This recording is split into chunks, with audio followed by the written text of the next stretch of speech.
Bem-vindos à aula de CO2.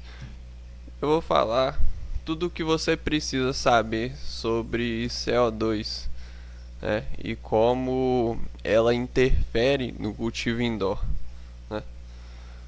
O CO2 no ambiente externo, na natureza, costuma ter um valor é, mais elevado do que no ambiente interno, né? Por quê? A planta ela consome, num grande resumo, para não entrar nas entrelinhas da biologia e todo o processo, a planta ela absorve CO2 e libera oxigênio, né? É, para essa aula ficar de uma forma bem prática e eu não entrar nessas entrelinhas da biologia e nas explicações e tudo mais, eu vou te dar a forma mais prática possível para você aplicar CO2 no seu cultivo indoor. Eu tenho aqui uma lista, um checklist completo dos parâmetros para cultivo. Quando você está na fase de muda, o nível ideal de CO2 é entre 400 e 600, né? Quando a sua planta está na fase de clonagem, também, né, a mesma quantidade de CO2, você medindo nesse aparelho é uma porcaria. Compra um aparelho melhor, né? Ele não está medindo corretamente. Quando ele chegou aqui a primeira vez, eu dei uma soprada nela e o CO2 aumentava. Agora não está funcionando muito bem. Ó, quando eu sopro, é para o CO2 aumentar. Ele está aumentando agora, mas nem sempre ele funciona. Isso daqui é uma porcaria e a bateria não dura nem uma hora. Então, se você for monitorar o CO2, compra um equipamento decente, né? Você pode comprar um Xing Ling desse? Pode, né? Mas você vai ter que ter em mente a margem de erro que ele vai ter em comparado com um equipamento mais profissional, correto?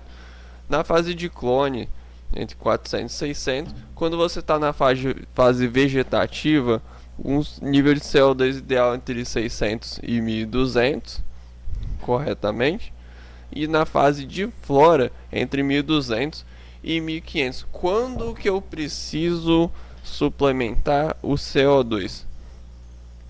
No cultivo indoor, se você quiser complementar o CO2, o ideal é quando você estiver usando uma lâmpada de potência superior a 1000 watts, né? Uma HPS de 1000 ou um LED de 470 de 480 watts, né? Uma Quantum Board que entrega um ppfd muito grande, né?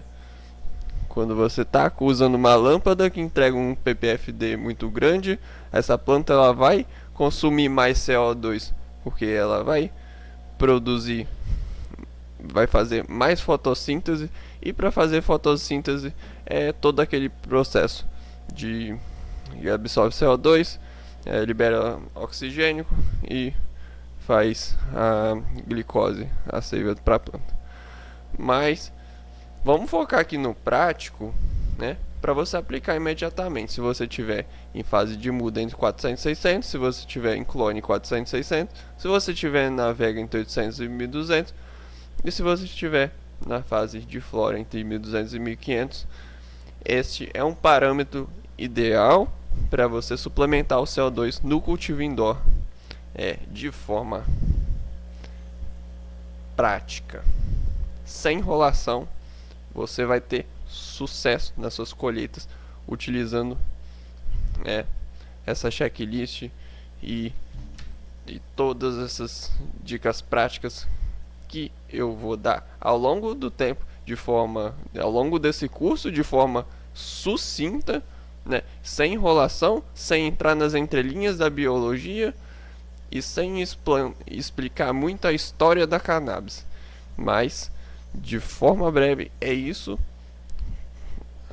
Tudo que você precisa saber na prática para aplicar o CO2 no seu cultivo. Espero que você tenha aprendido comigo agora e te vejo na próxima aula.